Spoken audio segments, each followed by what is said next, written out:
नमस्कार साथियों, मेरे YouTube चैनल सांवा टेक्निकल सोनी में आप सभी का हार्दिक स्वागत और अभिनंदन। आज हम सब ज्ञान संकल्प पोर्टल के माध्यम से विद्यालय को 2017-18 से 2019-20 तक HDMC SMC खातों में हस्तांतरित की गई राशि का उपयुक्तता प्रमाण पत्र शाला दर्पण के माध्यम से अपलोड करना सीखेंगे।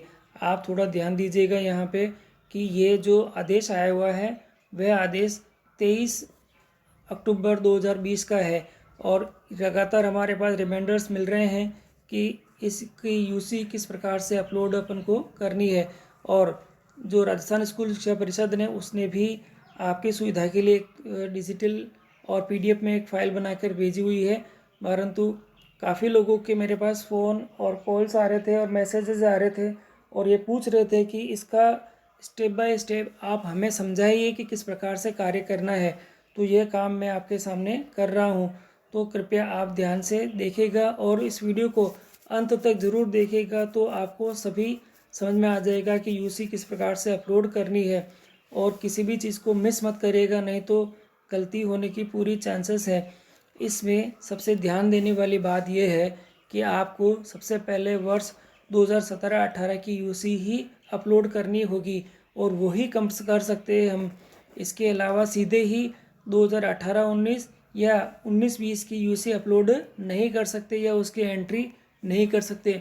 इसलिए आप सबसे पहले इन तीनों ही वर्षों के आपके विद्यालय को प्राप्त जो राशि है उसका ब्यौरा, उसके एक्सपेंडिचर्स और उसकी जो वाउचर्स हैं उसकी संख्या, और ख़ास बात उसकी जो यूसी आप लोगों ने बना के रखी हुई है या उसके बिल वाउचर्स हैं उसको इकट्ठा करके आप एक डिटेल इकट्ठी करके रखिए। और हमें ये काम किस प्रकार से करना है वह मैं अब आपको बताना शुरू करता हूँ। इसके लिए सबसे पहले आपको आपके विद्यालय के ज्ञान शाला दर्पण पोर्टल के माध्यम से आपको लॉगिन होना है और लॉगिन होने के बाद में आप देखिएगा यहाँ पे सबसे पहले शाला दर्पण के अंदर आप जाएंगे और उसके बाद शाला दर्पण इसमें स्कूल लॉगिन के अंदर स्कूल है और उसके अंदर ज्ञान संकल्प पोर्टल आपके पास में नज़र आएगा। और इस ज्ञान संकल्प पोर्टल के अंदर एक और है, वो आएगा आपके पास में जीएसपी अमाउंट एक्सपेंडिचर्स। और इस चीज़ को आपको देखना है तो यहाँ स्क्रीन पर उसका पेज का एक फ़ोटो दे रखा है, आप उसको अच्छी तरह से ध्यान से देखें। सबसे पहले स्कूल है, स्कूल के अंदर ज्ञान संकल्प पोर्टल है और उसके अंदर जीएसपी अमाउंट एक्सपेंडिचर्स है। जैसे ही आप इसको क्लिक करेंगे तो आपके सामने एक पेज खुल जाएगा। वो पेज इस प्रकार से होगा। इस पेज में आपको सबसे पहले क्या करना है वो मैं बताता हूँ कि सबसे पहले इसमें एक एक्सपेंडिचर्स की डेट दे रखी है, यानी आपको सबसे पहले वर्ष 2017-18 में डोनेट टू स्कूल के अंतर्गत खर्च की गई राशि के दिनांक के अनुसार खर्च की दिनांक लिखनी है। यानी आप जब इसमें काम करेंगे तो सबसे पहले इसके अंदर आप जो एक्सपेंडिचर्स की डेट है वो उसमें लिखेंगे। इसके बाद इसके अंदर आप दूसरा कॉलम है आपके पास में हेड का कॉलम है, इसमें आप हेड भरेंगे और हेड क्या होगा वह मैं आपको बताता हूँ। हेड का नाम होगा डोनेट टू स्कूल। इस हेड का नाम होगा आपके पास में डोनेट टू स्कूल है और इसको आप क्लिक करेंगे। डोनेट टू स्कूल दे रखा है यहाँ पे, इसको क्लिक करेंगे। अगर इस हेड के अंदर भी आपने कोई सब हेड बना रखा है तो उसमें एंट्री कर सकते हैं। इसके बाद आप अमाउंट भरेंगे। यह अमाउंट आपकी जो राशि है वह सत्र 2017-18 के अंदर क्या है वह आप इसमें भरेंगे और ये देखेंगे कि आपको यह राशि कितनी है। और ये ध्यान रखना है कि ये राशि आपके पास अच्छे से लिखी हुई होनी चाहिए, यानी कि इस राशि की कुल अमाउंट आपके पास ध्यान होना चाहिए। इसमें आप कुल अमाउंट भर देंगे और उसके बाद सबमिट का बटन आप दबाएंगे। जैसे ही आप सबमिट का बटन दबाएंगे आपके पास में एक नया होम पेज आ जाएगा, यानी एक नया पेज आपके पास में आ जाएगा। इस पेज में आप देखेंगे कि सबसे पहले का जो कॉलम है एक्सपेंडिचर्स टाइप का, इसमें काफ़ी सारे एक्सपेंडिचर्स की डिटेल दे रखी है। आपको जो उचित लगे या आपने जिस मद में खर्च कर रखे हैं वो आप सेलेक्ट कर लें। काफ़ी सारे दे रखे हैं, 1 2 3 4 5 6 7, और इनमें से भी नहीं मिले तो एक अदर वाला दे रखा है। इस अदर वाले में आप क्लिक करके इसको भर सकते हैं। दूसरे कॉलम में वाउचर्स का नंबर यानी चेक या डीडी नंबर दे रखा है। अगर आपने वाउचर लगाया है तो वाउचर का नंबर, चेक दिया है तो चेक का नंबर आप इसमें फीड करेंगे। वाउचर की डेट डालेंगे और डेट डालने के बाद में आप अमाउंट भरेंगे। और यह अमाउंट आप ध्यान रखिएगा, आपने जो पहले इससे पहले जो अमाउंट भरा है वह और ये यानी यहाँ जो आपने अमाउंट भरा है और यहाँ जो अमाउंट भरेंगे वह दोनों ही इसमें सेम होना चाहिए। अगर इसमें किसी प्रकार का अंतर होगा तो यह काम नहीं करेगा। तो आप फिर अंत में यहाँ एक एक्शन बटन है, उसमें आप ऐड कर सकते हैं। यदि आपने विभिन्न प्रकार के मदों में खर्च करे हैं तो आप कंटिन्यूटी में इसको ऐड बटन की सहायता से ऐड कर करके आप आगे बढ़ सकते हैं और देखेंगे। इस प्रकार आप इसके अंदर काफ़ी सारे जो खर्चे हैं वो दिखा सकेंगे। और अंत में जैसे ही आप यहाँ पे सेव करेंगे तो सेव ये सारा सिस्टम हो जाएगा। और मैं वापस बताता हूँ, यह पहला काम आपको 2017-18 की यूसी के लिए ही करने हैं।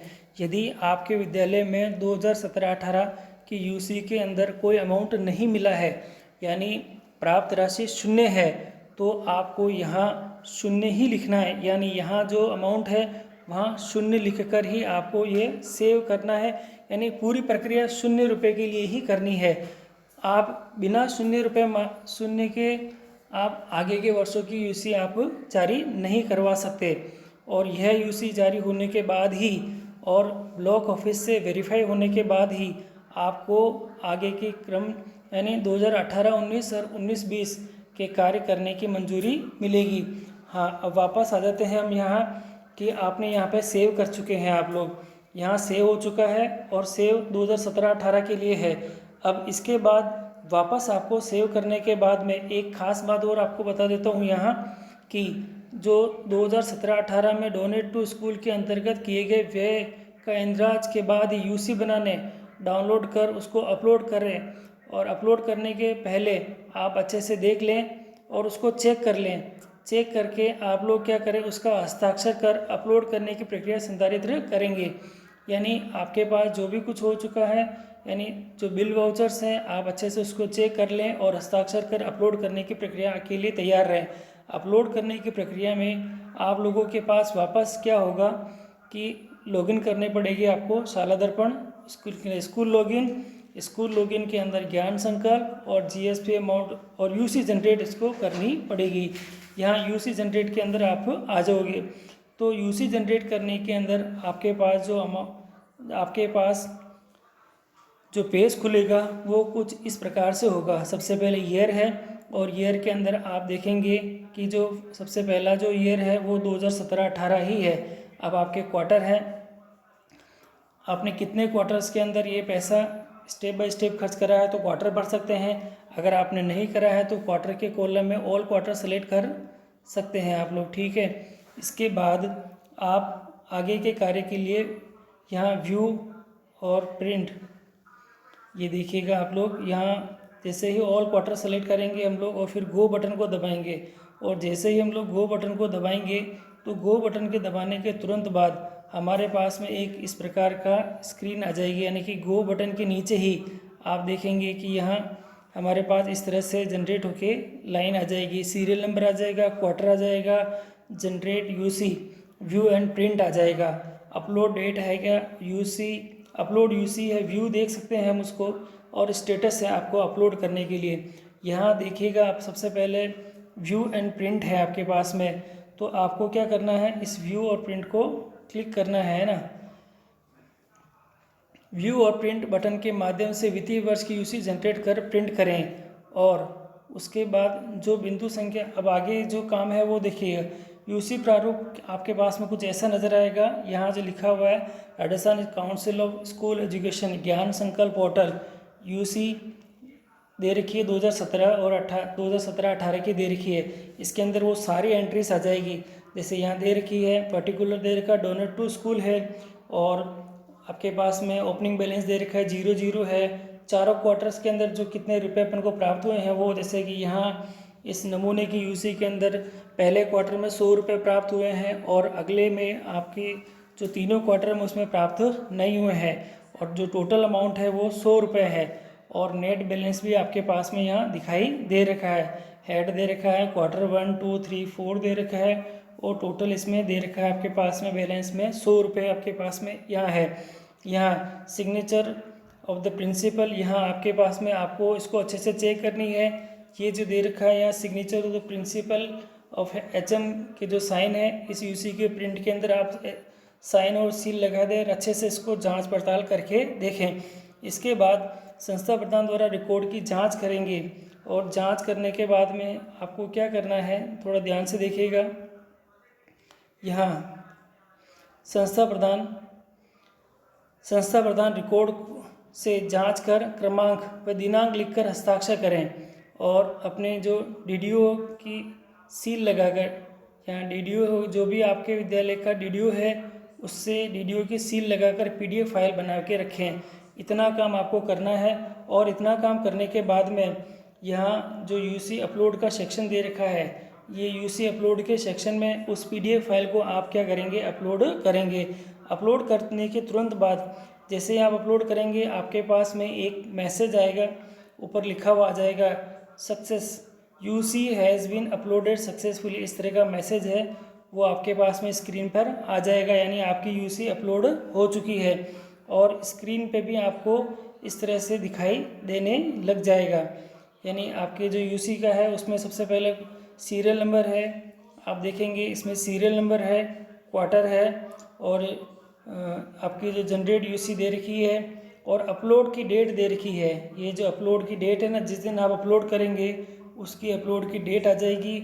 और अपलोडेड जो UC है, आपने क्या UC अपलोड करी, ये जो ऊपर बता रखी थी ना मैंने, ये वाली UC, उसका जो फॉर्मेट है वो ऊपर है। इसको जो अपलोड करी है वो यहाँ आपके व्यू में नज़र आने लग जाएगी, और स्टेटस के अंदर वो सक्सेसफुली आपकी दिखाएगा, और इसके अंदर पेंडिंग दिखाएगा। CBO के द्वारा ये पेंडिंग दिखाएगा, क्योंकि CBO अब इसकी जांच करेगा।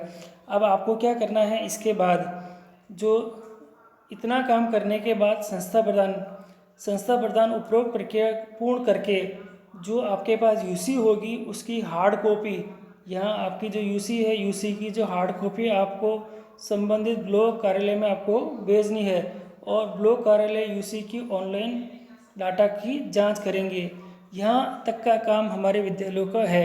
आगे का काम सारा जो ब्लॉक ऑफिस का है वो इस UC जो आपने अपलोड करी है उसकी जांच करेंगे, और अगर उनको ऐसा लगेगा कि भाई आपने इसमें त्रुटि कर रखी है तो वो इस पर ऑब्जेक्शन भी कर देते हैं और उसको डिलीट भी कर सकते हैं। ऐसा हो जाता है तो आपको 7 दिन तक का इंतज़ार करना पड़ेगा। 7 दिन के बाद में आपको CBO से मैसेज मिल जाएगा कि आपके जो UC अपलोड करी है वो सही है या नहीं है।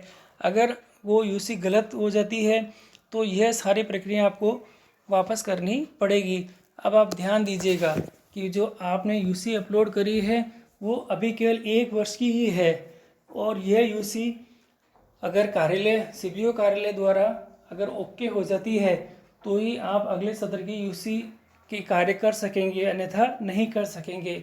इसलिए यह कार्य आप शीघ्रतम शीघ्र शुरू करें, और फिर इसके बाद इसी प्रक्रिया के अनुसार 2018-19 और 19-20 की UC भी आप कंप्लीट करें। इस प्रकार आप देखेंगे कि आपने 2017-18 की पहले UC जनरेट करनी है, और प्राप्त राशि अगर नहीं है तो शून्य राशि लिखकर ही आप उसको अपलोड करके ये सारी प्रक्रियाएं करें। इसके बाद 2017-18 करने के बाद 2018-19 और 19-20 की UC जनरेट करें, और ये कार्य शीघ्रतम शीघ्र करें। धन्यवाद।